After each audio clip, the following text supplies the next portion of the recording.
창세기 단어별 원어 강의, 오늘은 그들로 다스리게 하자 두 번째 시간을 함께 나누도록 하겠습니다. 창세기 1장 26절에 하나님이 가라사대 우리의 형상을 따라 우리의 모양대로 우리가 사람을 만들고 걸어 바다의 고기와 공중의 새와 육축과 온 땅과 땅에 기는 모든 것을 다스리게 하자 하시고, 오늘 본문은 창세기 1장 26절입니다. 어제 말씀 중에 메추라기가 땅에서 사는 메추라기 아니라 물에서 사는 고기 종류라는 말씀에 수긍해 가지 않는 분들이 있으리라고 싶어 오늘 보충 설명을 드리고자 합니다. 창세기 1장은 새의 종류를 세 가지를 말하고 있습니다. 첫 번째로 20절에서는 궁창에 있는 새를 말합니다. 두 번째 21절에는 물에서 번성하는 새를 말합니다. 세 번째는 22절과 26절에 나오는 땅과 하늘에 사는 새를 말하고 있습니다. 세 종류의 새를 1장에서는 말하고 있습니다. 20절에 궁창에 있는 새에게는 나라라 하시는 우프 동사를 쓰고 있고, 21절에 새에게는 물에 번성하는 새에게는 물이 우글거리게 하라 샤라시 동사를 쓰고 있고, 22절에는 땅에 번성하는 라바 동사를 쓰고 있습니다. 이렇게 20절과 21절과 22절 세 종류의 새 각각 다른 우프, 샤라츠, 라바라는 동사를 사용하고 있습니다.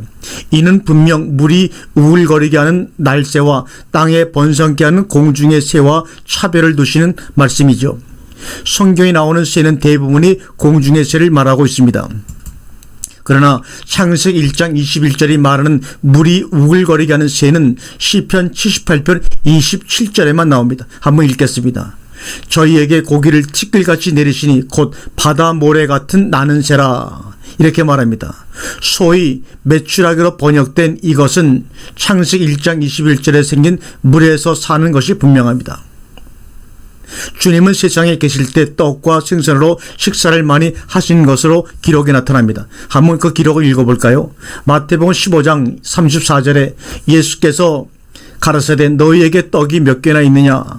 가로되 7개와 작은 생선 2마리가 있나이다 하거늘, 마태복음 15장 36절에는 떡 7개와 그 생선을 가지사 축사하시고 떼어 제자들에게 주시니 제자들이 무리에게 주매, 광야에서 이스라엘 백성들에게 만나와 생선을 양식으로 주신 것 같습니다. 요한복음 21장 9절에는 육지에 올라오니 숯불이 있는데 그 위에 생선이 놓였고 떡도 있더라. 13절에는 예수께서 가셔서 떡을 가져다가 저희에게 주시고 생선도 그와 같이 하시니라. 그런데 주님의 말씀 중에 한 가지 이상한 말씀이 있죠. 바로 마태복음 7장 10절입니다. 생선을 달라 하면 뱀을 줄 사람 있겠느냐? 왜 생선을 비유하시면서 뱀을 말씀하고 있느냐는 것입니다. 그 이유는 물에서 지음받은 것 중에 기어다니는 것도 있습니다. 그 중에 이런 것도 있죠. 이사야 27장 1절입니다. 그날에 여호와께서 그 견고하고 크고 강한 칼로 날랜 뱀 리오야단, 곧 꼬불꼬불한 뱀 리오야단을 벌하시며 바다에 있는 용을 죽이시리라. 갈멜산 산꼭대기에 숨을지라도 내가 거기서 찾아낼 것이요 내 눈을 피하여 바다 밑에 숨을지라도 내가 거기서 뱀을 명하여 물게 할 것이라고 아모스 9장에도 말합니다. 분명히 다섯째 날에 같이 지음을 받은 물 생명들입니다. 다른 성경 참고서를 살펴보면 이렇습니다. 메투엘리 주석에 보게 되면 저가 동풍으로 하늘에서 일게 하시며 그 권능으로 남풍으로 인도하시고 남동풍이든지 동풍이든지 먼저 그 불어오는 방면으로부터 메추라기를 몰고 온 다음 남풍이 다시 그 불어오는 방면으로부터 더 많은 메추라기를 몰고 왔다, 이렇게 주석합니다. 정선 주석은 영어 성경들과 공동번역 성경 모두 천사들의 떡, The Angel's Bread로 번역했습니다. 이것은 만나와 메추라기를 말하는데 아마도 하늘에서 내려왔으므로 이렇게 표현한 것 같다고 말합니다. 성경 대사전에서는 메추라기라는 것을 쉐라브 히브리어로, 이것은 꽁과에 속하는 새로 털은 다갈색이며 흑색의 반점이 있다. 작은 철새로 3, 4월경에 아프리카에서 유럽에 이동하는데 시내반도 팔레스타인은 그 통로이다. 날개가 짧으므로 계절풍을 이용하여 대군의 때를 이루어 날아오는 새다. 광야표 박중에 이스라엘 백성에게는 하나님의 은혜로 특별한 방법 위에 식물로 주어졌다. 살이 쪄 뚱중함으로 시내 반돔이 애굽에서는 손으로 대량 잡을 수가 있다고 합니다. 9월에는 비대한 메추라기들이 대군을 이루어 북에서 남으로 돌아온다고 합니다. 가을 메추라기는 특히 별미로 알려졌습니다. 지면에 둥지를 만들고 평균 16개 알을 낳아 키우는데 알은 식용되기도 한다. 그렇게 기록되어 있습니다. 다윗은 사울왕에게 쫓기는 자신을 메추라기에 비유하여 말한 바가 있습니다. 사무엘상 26장 20절입니다. 히브리어 셀라오는 비만을 뜻하기도 합니다. 여기서 말하는 메추라기는 쉐라브가 아니라 사무엘상 26장 20절에서 말하고 있는 하콜레입니다. 이 콜레는 에레미야 11장 11절에도 나타나는데 여기서는 자고새로 나옵니다. 한번 읽겠습니다. 불의로 치부하는 자는 자고새가 낳지 아니한 알을 품 같아서 그 중년에 그것이 떠나겠고 필경은 어리석은 자가 되리라고 말합니다. 성경 대사전은 이 지고새에 대하여 또 이렇게 말합니다. 지고새의 히브리어는 콜레입니다. 소리내어 우는 것, 조류, 꽁가의 새, 메추라기 비슷하여 산메추라기라고도 부릅니다. 자고새는 여러 종류가 있는데 팔레스타인에는 바이자고와 사막자고의 두 종류가 있고, 바이자고는 레바논 가까이의 산에서 시리아의 광야 산지에 많고 소아시아에서 인도에까지 분포된다고 합니다. 사막자고는 성지의 남부 요단 유역이라든가 사해 부근에서 흔히 보여진다고 합니다. 따라서 사해 서안의 엔게디 부근에도 많아 다윗은 쫓기는 자기 신세를 자고에 비유했습니다. 사무엘상 26장 20절인데 여기서는 메추라기로 번역하고 있으나 자고와 원어는 같습니다.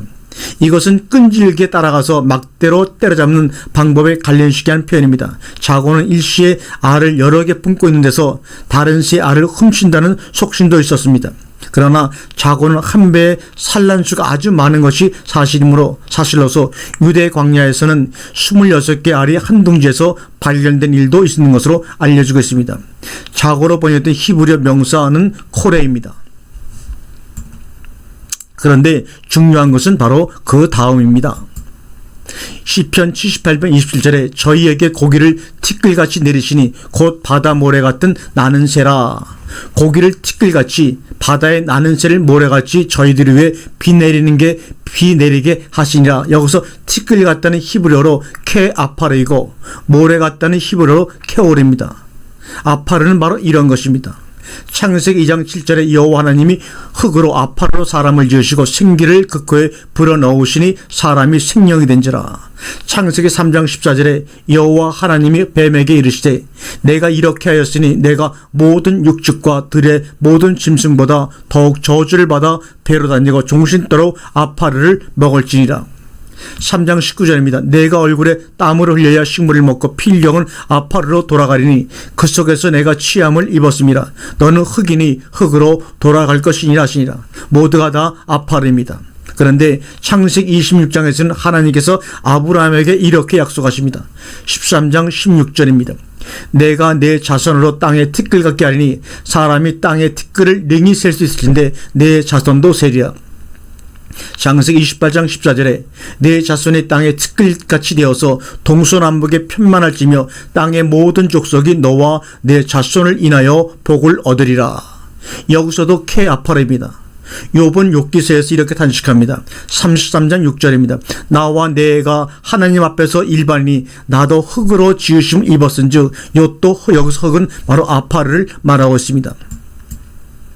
그래서 이렇게 하십니다. 시편 90편 3절에 주께서 사람을 티끌로 돌아가게 하시고 말씀하시기를 너희 인생들은 돌아가라 하셨사오니. 시편 104편 29절에 주께서 낯을 숨기신 즉 저희가 떨고 주께서 저희 호흡을 취하신 즉 저희가 죽어 흙으로 돌아가나이다.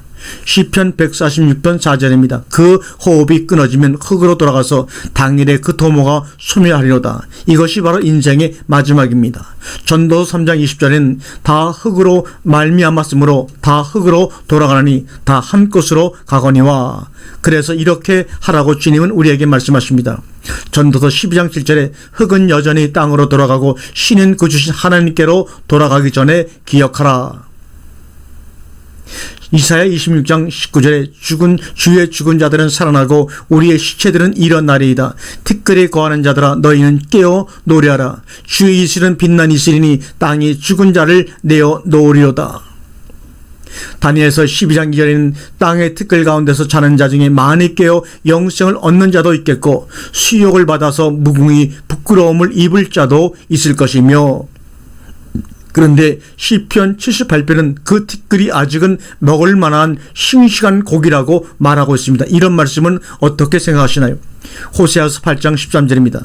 내게 드리는 제물로 말할지라도 저희가 고기로 제사를 드리고 먹거니와 여호와는 그것을 기뻐하지 아니하시고 이제 저희의 죄악을 기억하여 그 죄를 벌하리니 저희가 애굽으로 다시 가리라. 왜 그러실까요? 하느님이 미가 3장 1절에 말씀합니다. 내가 또 이르노니 야곱의 드령들과 이스라엘 족속의 치리자들아, 청컨대 들으라. 공의는 너희의 알 것이 아니냐. 너희가 선을 미워하고 악을 좋아하여 내 백성의 가죽을 벗기고 그 뼈에서 살을 뜯어 그들의 살을 먹으며 그 가죽을 벗기며 그 뼈를 꺾어 다지기를 남비와 속 가운데 담을 고기처럼 하는도다. 그때 그들이 여호와께 부르짖을지라도 응답지 아니하시고 그들의 행위에 악하던 대로 그들 앞에 얼굴을 가리우시리라. 시편 78편 기자는 계속해서 우리에게 이렇게 말씀하고 있습니다.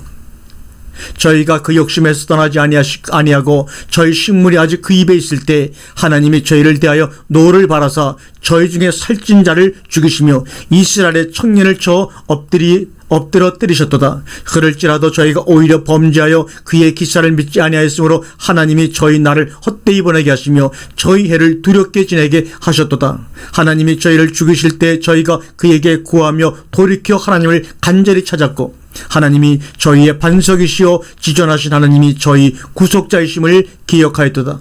그러나 저희가 입으로 그에게 아첨하며 자기 혀로 그에게 거짓을 말하였으니 이는 하나님께 향하는 저희 마음이 정함이 없으며 그의 언약에 성실치 아니하였음이라고 말합니다. 이것이 흑사람 즉 살아있는 티끌입니다. 어제는 모래같이 오는 티끌같이를 생각해 보았습니다.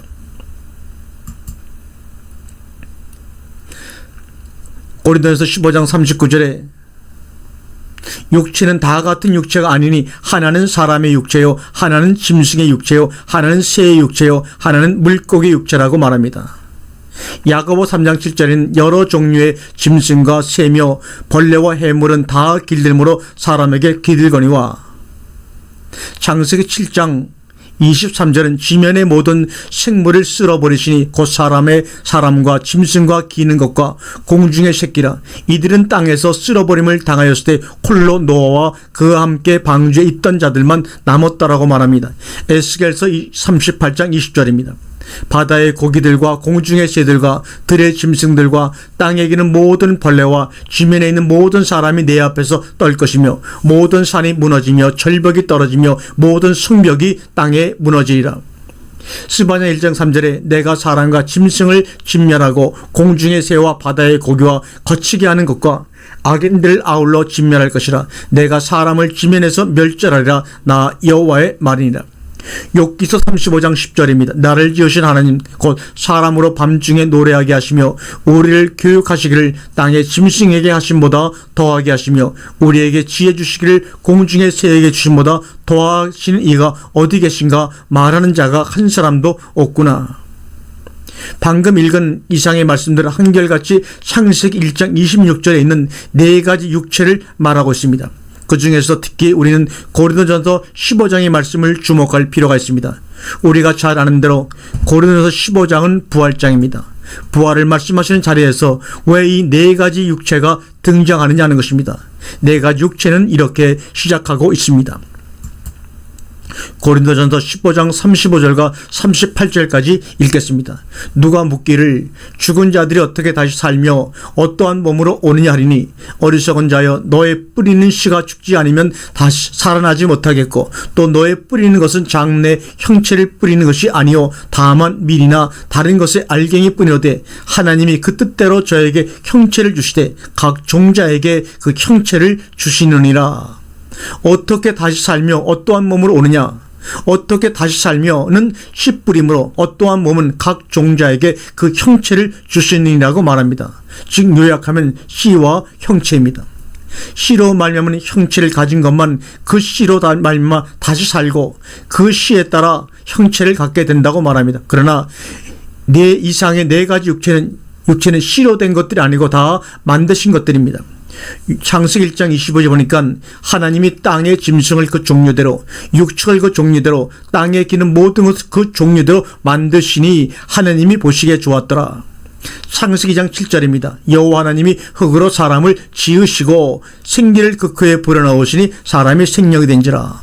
창세기 2장 19절에 여호와 하나님이 흙으로 각종 들짐승과 공중의 각종 새를 지으시고, 창세기 1장 26절 하나님이 가라사대 우리의 형상을 따라 우리의 모양대로 우리가 사람을 만들고, 창세기 2장 22절에 여호와 하나님이 아담에게 취하신 그 갈빗대로 여자를 만드시고, 그러므로 이사야 선지자에게 이렇게 외치라 하십니다.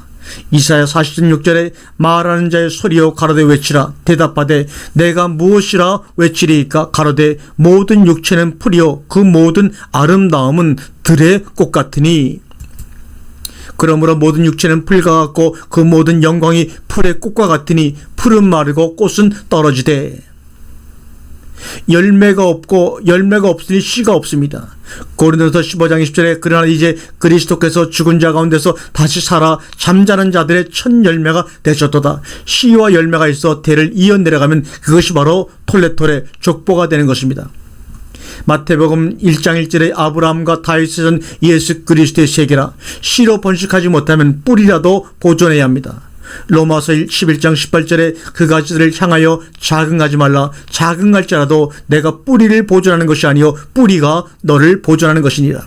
계시록 22장 16절에 나 예수는 교회들을 위하여 내 사자를 보내어 이것들을 너희에게 증거하게 하였노라. 나는 다윗의 뿌리요 자손이 곧 광명한 새벽 별이라 하시더라. 다시 본문으로 가보겠습니다. 고린도전서 15장 39절과 41절을 한번 읽겠습니다. 육체는 다 같은 육체가 아니니 하나는 사람의 육체요 하나는 짐승의 육체요 하나는 새의 육체요 하나는 물고기의 육체라. 네 가지 육체가 있다고 말합니다. 그 중에서도 하늘에 속한 형체도 있고 땅에 속한 형체도 있으나 하늘에 속한 자의 영광이 따로 있고 땅에 속한 자의 영광이 따로 있으니 해의 영광도 다르며 달의 영광도 다르며 별의 영광도 다른데 별과 별의 영광이 다르도다. 이 세 절은 육체와 형체와 영광을 우리에게 지금 말씀하고 있는 구절입니다. 육체는 네 가지를, 형체는 두 가지를, 영광은 네 가지를 말하고 있습니다. 그런데 40절 말씀은 육체 네 가지를 땅에 속한 형체 속에 종합하고 있습니다. 그리고 땅에 속한 것과 하늘에 속한 것으로 양분하고 있습니다. 역시 하늘에 속한 것도 땅에 속한 것과 마찬가지로 네 가지입니다. 부활이 무엇입니까? 땅에 속한 육체로 심고 하늘에 속한 영광으로 다시 사는 것이 바로 부활입니다. 고린도전서 15장 42절과 46절을 다시 한번 읽습니다.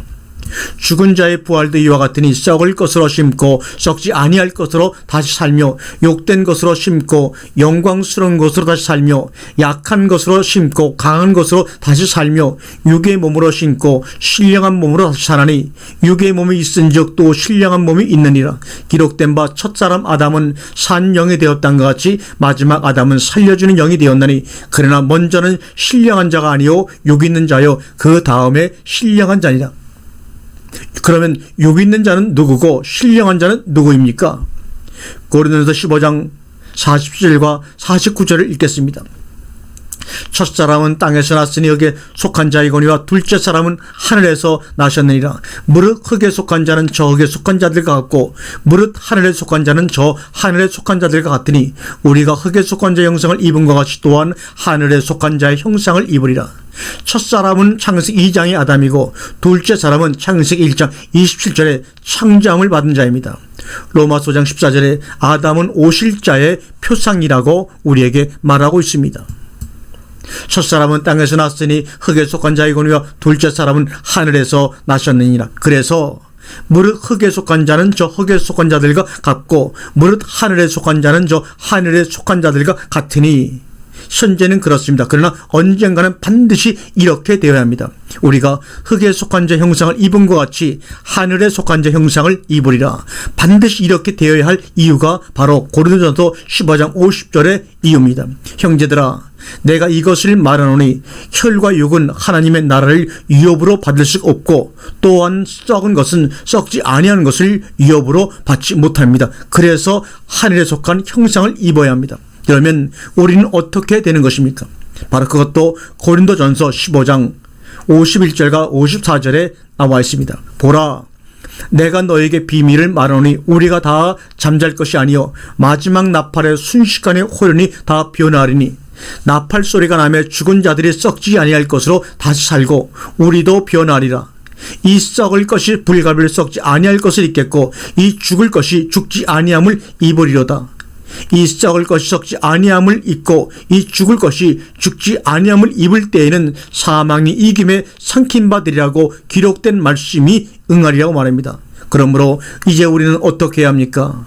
고린도전서 15장 57절과 58절의 말씀대로 우리 주 예수 그리스도로 말미암아 우리에게 이김을 주시는 하나님께 감사하노니 그러므로 내 사랑하는 형제들아 경고하며 흔들리지 말며 항상 주의 일에 더욱 힘쓰는 자들이 되라. 너희 수고가 주 안에서 헛되지 않은 줄을 알미니라. 그러므로 다른 일에 힘쓰지 말고 주의 일에 힘쓰는 자들이 되어야 한다는 말씀을 우리에게 하여 주시고 계십니다. 창세기 1장은 셋째 날에서 땅과 바다를 나누시고 그 땅과 그 바다가 다섯째 날과 여섯째 날로 확대되어 나갑니다. 여섯째 날은 1장 24절부터 시작되면서 이 여섯째 날이 또 둘로 나누는데 24절, 25절, 26절, 30절과 27절, 28절, 29절로 나누어집니다. 앞에 그룹들에게는 30절의 풀을, 뒤에 그룹들에게는 29절의 씨와 열매를 가진 식물을 먹이로 양식으로 줍니다. 앞에 그룹들은 우리가 만들 자의 결과이고 27절, 8절, 9절의 뒤에 그룹은 하나님께서 창조하시니라의 결과물입니다. 앞에 그룹들은 창세기 2장, 3장, 4장으로 이어지고 뒤에 그룹들은 창세기 5장으로 이어집니다. 이 두 그룹이 창세기 6장에서 다시 만나지만 창세기 10장과 11장에서 다시 나누이고 창세기 12장 이하 그룹은 뒤에 그룹들이 이어져 내려가고 있습니다. 그렇다면 앞에 그룹들이 있는데 왜 또 뒤에 그룹들이 창조되어야 하는가 하는 문제가 생기게 됩니다. 그 이유를 창세기 3장은 이렇게 설명하고 있습니다.